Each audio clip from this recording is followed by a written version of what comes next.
Talking with the experts. I'm not sure how things are operating across with you in Australia at the minute, but I walk into our local supermarket and I think we could run an event safer than this. And it's that sort of approach. So we've got, I think across our industry, we've got some of the best health and safety experts across any industry. And I've always, since lockdown, I've always been of the belief that they have been so underutilized, it's untrue. Because if our health and safety experts said we can't run that event, we wouldn't run the event. So I think there's got to be that adoption of, let's utilize the skilled practitioners that we've got available. So on that side, I wouldn't be dismissing live events. But in answer to your questions specifically, I think there are so many different platforms out there. It's about finding one that you feel comfortable with and also finding something that works for what your objectives are. Talking with the experts. Hello and welcome to Talking with the Experts. My name's Rose Davidson from rosedavidson.com, and Talking with the Experts is about all things business by business owners for business owners, and you can find it on all good podcasting streaming platforms and on YouTube. And today it is my very great pleasure to introduce you to Jack Saward, and Jack is going to talk to us about the world of events. Now, Jack brings a wealth of knowledge and experience from both the public and the private sectors to his work. He's been involved with the event industry for as long as he can remember, and he has seen firsthand how businesses have had to evolve within the ever-changing markets that they currently live in. With a vast experience of working in the UK and Europe, he has also had the opportunity to work on different projects in North America, China, and Africa. Welcome, Jack, and thank you for joining me today. Rose, hi, lovely to meet you. And you. So we were just talking before we came on air that the events industry has taken a really, really hard knock the last 18 months or so, and how people have had to, I guess, take their in-person events to an online format. How have you been finding that in your business especially? Yeah, I think people noticed a real need to change, but they weren't sure how to change. They weren't sure how to utilize their budgets effectively. And there was that worry that struck, in terms of, oh no, we had this all planned out. Now what are we going to do? Who do we ask and who do we get to facilitate? Because I think for all there were options out there, no one really quite knew how to utilize them to the best of their abilities. And some people just weren't interested. Some people were just straightforward. No, I'll just wait. I'll just wait because I don't want to do it another way. This is what works for us. So it's been a little bit of, I don't know, the role has changed to kind of a coaching, mentoring type role. In terms of just to help people understand the possibilities that are out there, and then find what fits. And if it doesn't fit, don't force something that doesn't fit just because you feel as though you should be because everyone else is. Yeah, I agree. But and we were talking about this also, how and I've talked about it with other people over the months about how the pandemic has been helpful in allowing us to connect to people that we wouldn't have within our proximity as a rule. So I think, we've had to move online, we get to, we'll save money for a start because we don't have to travel. And if you're a speaker or whatever, you don't need to pay for catering. You don't need to, hire a room, and you just go online. It's just so much simpler and so much more cost effective. So it can be. I would say it can be. I wouldn't say in every eventuality it is, but I think it can be, and that it really is depending on what your objectives are. There's certain events that I think work really effectively online, and I think have a place to remain there moving forward. There's other events that I still feel that in person is the better experience and the more outcome focused experience. So again, I think it's working through those options, and And what I now believe is as event planners, we've got another tool in our toolbox. In terms of now that we've got all these options available, we can discuss those with clients and say, well, what are your thoughts? What are the main aims of this for you? And then we can discuss what is the best platform to be able to do that with, whether it's virtual, whether it's in person, whether it's the mix, the hybrid type of event, and really discuss the options and try and take them on that journey, in terms of to offer the experience that they're hoping for. Yeah, here in Australia, there are a lot of people that were doing, exclusively in-person events have actually moved to a hybrid format because, the people that can't travel because of travel restrictions and so forth can still join their event, and so they still get bums on seats, basically. Yeah, and that's going to be interesting in terms of how they manage the costs associated with that, because we've had these discussions recently in terms of a couple of peers in the industry, and hybrid doesn't necessarily mean any cheaper. It can often mean more expensive. No. You're trying to run two events at one event, so you've got to be able to. You can't just say, "Oh, that's easy. We'll now do a hybrid." Well, that will have an impact on your budget somewhere. So you've got to be able to manage that and effectively plan it if that's the option that you're looking to take. Yeah, no, that's quite true, because you actually need someone who's a bit tech savvy if you aren't, and someone that sits behind the scenes and runs all the live, the cameras and the interaction with the audience that's online and all that sorts of things. So, and there is a cost involved in that in most cases. So yeah, I do get that it can be, well, and yeah, you're right, you're effectively running two events. Yeah, and offering two experiences, because undoubtedly the person behind the camera is going to have a different experience to the person sat in that very room. So it's being able to merge those two experiences so they both become equally as immersive. And sometimes that means adapting the way that you would have ran the in-person event to ensure that behind the camera virtual element is still experiencing something. And there's also going to be issues in terms of venues, appropriate venues to be able to run a hybrid event, the infrastructure in place to be able to live stream a whole event. Some of the older venues, for example, I'm sure you'll have the same issue across in Australia and New Zealand areas. Some of the older venues just simply haven't got the infrastructure to be able to dedicate supply to run a live stream. But they're fantastic in-person venues. Yeah. So, organisers really do have to be thinking smartly in terms of what is going to be the best venue to host your events.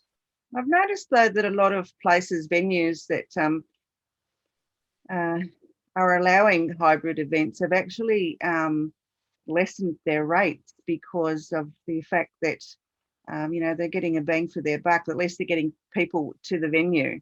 So, they're trying to facilitate a hybrid event much more easily and making it a bit more cost effective.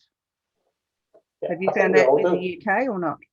I think we all do. I think we all have to look at how we get events back on their feet again. I think that's the primary first and foremost. We need to get people wanting to attend and wanting to engage in events again. And that's a collective responsibility. That's not just the venues, that's the planners, that's the visitors, that's the exhibitors, the companies responsible for the sponsors. Everyone has to say, this is such an important part of our economies. How do we all, the wrong analogy in these terms, but how do we all hold hands together? Yeah. To take this forward again? We may have to take a backward step to then move forward again. And I think it's that collective discussion to make sure everyone is being able to move forward together. Now, I understand that you're into professional cuddles, Jack. Yeah, this came about a few years ago. I was working on an event in America, and the contractor that I was dealing with just made an observation in terms of the way I was treating them. And I've been brought up with a philosophy: it doesn't matter what role you do, everyone's as important as each other. So I will always go out of my way to make sure that I say hi to, the security, to the first aid, to the, the cleaning. It's just part of what I'm about. And she said, well, I've never felt like this before. I've always been a contractor. And I said, no, you're an extended member of our team delivering this experience. And I said, my customers put in that much trust in me to deliver their experience. What I try and reassure them with is like if you had a relative who was upset, you'd give them a cuddle. And you give them a cuddle because you want them to feel that comfort, that reassurance that everything's going to be okay. And I said, that's probably the best analogy I could use for what I do with my customers. I want them to trust in the fact that if there's an issue, if there's a problem, they're reassured that it'll all be organized, it'll all be okay. And when I use that term, I said, so it's a bit like a professional cuddle then. And it's kind of stuck since then. I said, I don't go around cuddling every single one of my customers, but it's kind of that's my approach to business. I want every customer to feel as though they're receiving a professional cuddle, and they can be reassured that even if there is a problem on site, they don't need to worry about it because I'd have seen it and I've found the solution for it. So yeah, it's kind of stuck since then. Yeah, no, that's really cute. I think you need to make your clients, customers, you need to make them feel like they're the most important person in the room, and then and the rest of your team is just as important. And from the cleaner to the security guy to the speaker, I mean, they've all got a role to play, and they should all be treated with respect and on equal footing. I think no one's lesser than the next person. I completely agree. They're all part of delivering that experience for either your customer or for the service user. So if you've had a battle with them throughout, that that's going to impact on the end result. In some way, whether it be that they just a little bit obnoxious and they won't let the customer on to stand until right on the dot of the opening, or something like that. It's just part of the experience that you're creating. So even things like, we've done events where by the end of the day, we've got cleaners coming on to stand and we've still got some hospitality left over from the day. And I've just left them a plated up plate each with a drink each and said, when you've finished, I know you won't have eaten yet. There's something there for you. Just drop it into the bin when you're clearing off the stand. It doesn't take a lot. Generally speaking, that hospitality in terms of normally at the end of the day, normally goes in and is wasted hospitality. Absolutely. But I guarantee they'll remember your stand. They'll remember being looked after. Yeah, absolutely. We do that with our events as well. If there's something left over and the cleaners are there or whoever, if they haven't eaten and we know that they haven't eaten, well, we'll just give them what's left over and have a party while you're there, while you're doing your work, basically. So yeah. So tell me a little bit more. How would you deal with a customer that's a little bit obnoxious and their ego's a bit too large? Oh, we've all had some of them, haven't we? We've all dealt with some of them, and I think it's about one of the tactics I always use. Sometimes they just like to have their say. They like to have their opinion heard. So sometimes with events, you've just got to facilitate that. Sometimes you've got to come up with a scenario where you're engaging with them and asking them to provide the solution and you're giving them offers. And you're quite happy with any of the answers. So you've actually provided maybe 2 or 3, look, we've got this scenario, we're thinking about doing this, this or this, which do you think will work? You're quite happy with any one of those 3, but the customer has been engaged now to be involved in that decision-making process. And if they feel as though they are right from the off, there's no need for them to find a reason to be further on down the line. And I think it's about having that clear communication strategy and understanding people. I love people. I love getting to know people. I love watching people. I'm a people watcher. I sit at the airport and I'm one of those that there's a delay. Oh, that's disappointing.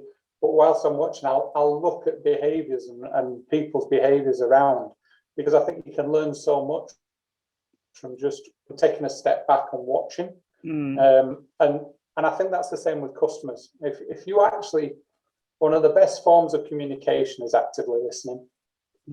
And I think if you manage and you develop that skill, it will help you understand customers. And as I say, you will always get, I'll give it a quick example to you. I was asked to deliver some training to a customer for one of their exhibition stands. He was really concerned. He said, I've got some great sales teams, but they just never seem to work well on a trade stand. And I said, that's fine. Yeah, we can go in and deliver some training. And he warned me. He says, they are old school. They have been doing their jobs for a while. So I prepared some training, walked into the session, and all I can give you as a description is I walked into a room of silverback gorillas. That's the best thing I could say. Wow. They were literally dominant 40 to 60-year-old men who knew everything. So the whole training had to change on a turn. That what I had planned, I completely changed. And the way I changed it is I just said, right, well, I'm not here to deliver training. I'm here to facilitate you coming up with the solutions for your stand. And all I did was just drip feed ideas into it that they felt as though they were coming up with all the solutions and all of the ideas, whereas in fact, I was just leading the conversation. So I think sometimes you just have to manage a situation and manage the people in and around you so they feel as though they've got that element of control and decision making, whilst at the same time, you're getting it in the direction of travel that you and your contracted employer wanted anyway. Yeah, well, you shouldn't be in the events industry anyway if you're not a good communicator, I don't think. I completely agree. I think it's a skill that can be developed, but I think you've just got to have something about you anyway. There's just that something inside you. You can normally tell with a child when they're 9, 10, 11 years old, just their ability to engage with others. You can see it very early on. Okay, so I guess in what you're doing, and we've touched on having to move online and the hybrid breed of events at the time, but what would be the advice you would give to an in-person, someone that's used to doing in-person events and they can no longer do them because let's face it, lockdown's going to come and go for the next few years, I believe. So how can they become confident in an online presence? It's an interesting one, this one, because I'm of the ilk as well, though, that I think in-person events can happen if done safely, and I just think governments are still in that very nervous stage over allowing them to happen safely. I'm not sure how things are operating across with you in Australia at the minute, but I walk into our local supermarket and I think we could run an event safer than this. And it's that sort of approach. So we've got, I think across our industry, we've got some of the best health and safety experts across any industry. And I've always, since lockdown, I've always been of the belief that they have been so underutilized, it's untrue. Because if our health and safety experts said we can't run that event, we wouldn't run the event. So I think there's got to be that adoption of, let's utilize the skilled practitioners that we've got available. So on that side, I wouldn't be dismissing live events. But in answer to your questions specifically, I think there are so many different platforms out there. It's about finding one that you feel comfortable with and also finding something that works for what your objectives are. There's some really fancy platforms out there that would actually confuse 90% of the people accessing them. I use two terms when I talk about events. I talk about user journey and user experience. And that doesn't matter whether it's in person or whether it's online. The same two principles apply. So if you create a journey that is too complicated, you've lost them. So it's about cutting through and getting to the easy part of the process. IKEA, the big Swedish manufacturing firm, do it perfectly in terms of you can see IKEA, you know where you're headed for the entrance door, and then they take you on a journey. Yes, they do actually, They direct you on a journey, and it's very clear, and understand what experience you're going to expect. And I think that's the same with live and virtual. If you're logging on to attend a virtual event, you want to be taken on a journey but you don't want that journey to be confusing. It needs to be straightforward. You need to get the information that you attended for. You don't need all the fluffy bits around the outside. Yeah, the bells and whistles. You need to feel comfortable that you've got to the right place, you've got there on time, you haven't missed anything, and oh, there's Rose. I'm here. I know I'm going to get what I've come to expect. So I think one of the things that people did wrong to begin with, they used the term, we're just moving the event online. Well, they weren't. They were creating a completely different event and a completely different experience online. So initially you had all these people who had this in-person experience who were going to the virtual event and weren't getting that fulfilled because the expectation was different to what the reality was. And I think we've got far better now. A lot of the platforms out there have got far better at helping organizers to facilitate what the experience is going to be. So it goes back to communication again. It's just a different form of communication. It's selling what the experience is going to be. If you tell people what to expect and you give them that, they go away fulfilled. If you try and say, this is what we've always done and we're moving it online, you're not going to be able to give that same experience. So people will go away disappointed. So it's a real, don't try and be something that you're not. Experience, the other thing I would say is experience some of the platforms out there. The first thing I did, my last in-person event was in Vegas last March, when everything began to close, when all the lights of Vegas switched off, the MGM was closing. I was trying to wait for a relief flight home. And on that flight home, I said to myself, right, when I get back, I'm going to try and experience as many different platforms that there are out there. So I was attending textile events in Dubai, dental shows in Europe. I was attending them not for the information that was being given, was for the experience that had been created. I wanted to see how each of the platforms took you on that journey, because I would then be able to, as an event planner, I would then be able to think, oh, I could see how that would work for that customer, or I could see how that would work for that show. And I think that's one of the things I would encourage people to do. A lot of these events are still free to attend. Go and experience the different platforms. Get a feel for how your journey felt going through that process and what the good, the bad, and the ugly was, because that then helps you build your brief for if you had to run an event yourself. So yeah, always useful to just go out there and experience what's out there. Yeah, that's really good advice. Have you written a book on this subject at all? No. I've chatted at a few things. I've been asked to, because obviously, like most of the event professionals, our job book went off the cliff because everything closed, and rightly so. And I was asked on a few of the initial panels I spoke on, why are you so positive, Jack? You've just lost all your business. And I said, yeah, but I'm still healthy at the minute, which is more than some people.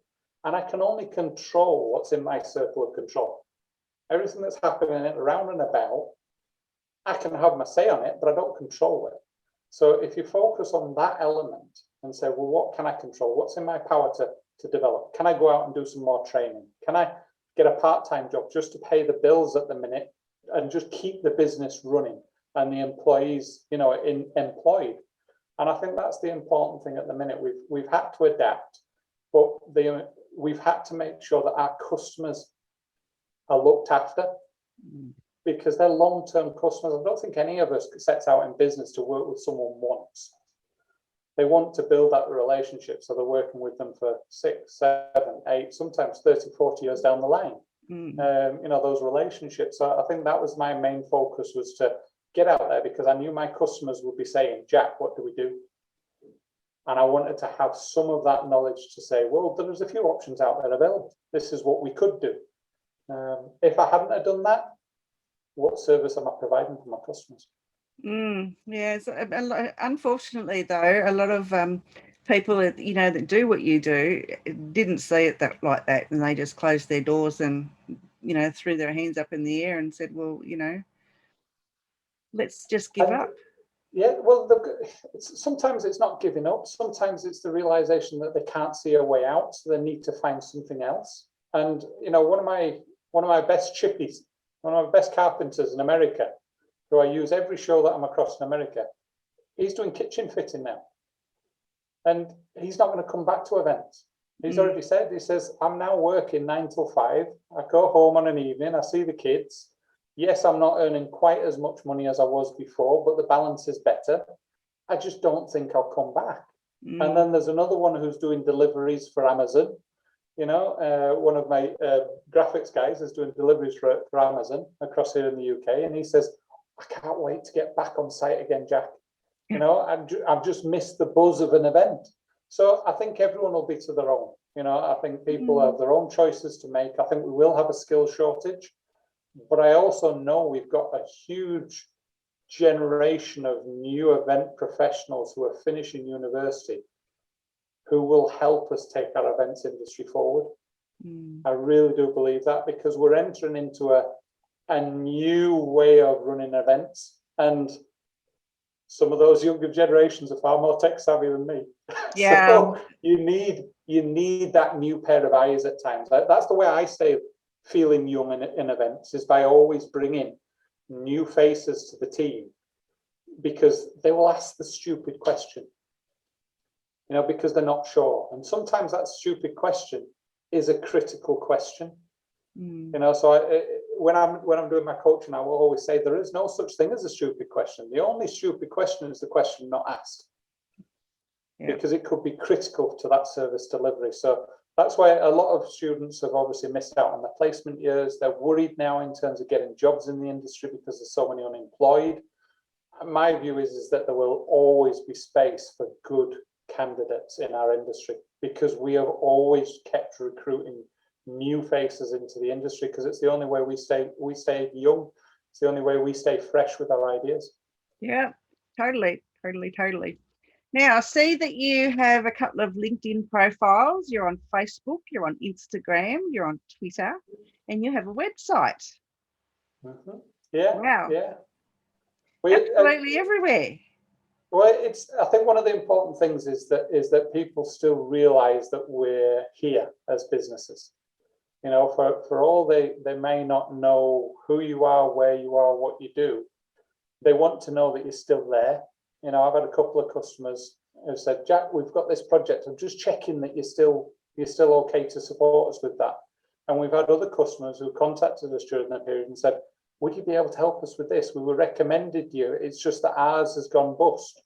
No. The current supplier has gone bust. So one of the things that we really did do is we said, look, there's not a lot of new content we can put out there at the minute, because we haven't been out on site much. We've been doing bits. I was helping with Matchroom boxing over the weekend, doing some project management for that. I've done a couple of online bits recently. I've got another activation project coming up next month. But the important thing is so people still realize that you're there, and you're there should they want to pick the phone up. And I think that's an important thing. Don't spread yourself too thin. Don't think as though you've got to get hugely dramatic content out there. Just keep reminding people that you are there. And should they need you, they can pick up the phone, they can email and get in touch. Yeah. So where would be the best platform to reach you? Would it be LinkedIn or Facebook or at your website? I always enjoy connecting with people, like-minded people on LinkedIn. I think LinkedIn's a good thing. I also say to people, look, you get to know about me on LinkedIn as well, because, read the testimonials. People will tell you the good, the bad and the ugly about me. So, I think that's a good thing. I think I'd much rather, whenever we get a new inquiry, I say, that's great. Let's have a chat online. Before doing that, please go to the LinkedIn profile or the website, see what others say about me.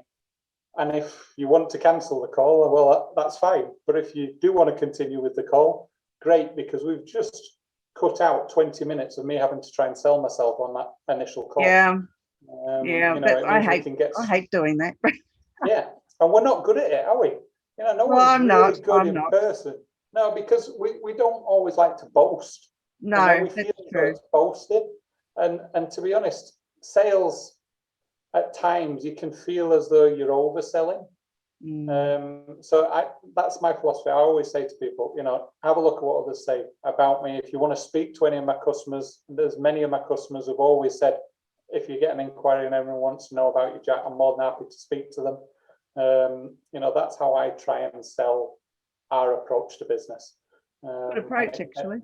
Yeah, and it kind of moves us quicker into the project detail, because a lot of the time people are approaching you with very tight timelines to get stuff done. So it's about how we speed that process up in terms of getting to the core detail. So you have a podcast, look by the looks of it, Jack. Yeah, that wasn't something, I don't know whether you'd ever planned on doing yours. No, I didn't, no. No, wasn't something that I'd ever planned on doing. And then during these discussions, these panel discussions, one of our fellow speakers said, Jack, you should really do a podcast. And I went, really? And they said, well, yeah, just talk about, keeping things fresh, keeping, what our industry is about. So I was attending a networking group at the time, which had a complete range of people from different sectors, and I said to them, what are your thoughts? And everyone said, yeah, I think that would be a good idea. And I said, okay, I'll do it on one condition, that you lot are all involved in it. So the photography, all the photos from it was one of the photographers who was unemployed. The website was created from a web guy who was unemployed. The audio, the music that's on there was from a musician, a really talented young musician who was unemployed at the time. So I basically said, yes, these are people that I've only met through lockdown. I've got them in my phone, other people, but all these people involved with the podcast were people I hadn't met before. I'd only met them during lockdown. And I said, we'll do it as long as we're all involved in it. And then all we've done is we've tried to create a little energy boost, in terms of event industry energy boost. It's only between 30 and 40 minutes. So it's perfect for if you're taking the dog out for a walk or going for a run on the treadmill. And we just invite event professionals from all across the world to come and say, why events? Why are you involved in events? What was your journey like? What's been the best bit of advice you've been given? What's been your favorite event that you worked on? So it allows people that if they are feeling, when's this going to end? They can just have that little pick me up. They can, that's why I want to be in events as well. Or that's really good advice. So we've enjoyed it. We've now got to 37 different countries downloading the podcast. We're having a lot of fun. We have a wrap session at the end of each series where we get listeners on to come and tell us what they thought of the guests. So the guests are loving that, because they're listening into that and they're saying, oh, that was the bit that they took away. I thought it would have been this. So it's good for their learning as well in terms of the bits that are resonating with listeners. And as long as I'm having fun with it, I'll continue to do it. Because I think that's the important thing. Yeah, so for our listeners, it's called the Events Insight Podcast. It's with Jack Saward. So there we go. You can find his company page on LinkedIn under the Events Insight Podcast. So there you go. And Jack's website is saward-me.com. So if you want to find Jack through there, please go and have a look. Jack, thank you so much for your time today. It's been an absolute pleasure. Do you have any wise words before we go? Your connection. So I did a talk very early on, and I said the importance of your phone book. Now more than ever, the people that you have in that phone book are your extended team. So make sure you touch base with them. And one little thing I gave someone was, have a look through your messages and have a look through your WhatsApp messages. Go to the very bottom of those messages and see who you haven't messaged in a long, long time, and just drop them a message to see how they're doing. You don't know how critical that message could be for one of those individuals. So reach out to people in your phone book and make contact with them. Good. Thank you for that. It's been an absolute pleasure, Jack. Thank you so much. And we'll probably talk again later on in the year. I do hope so. Appreciate Thanks, Jack. Bye-bye.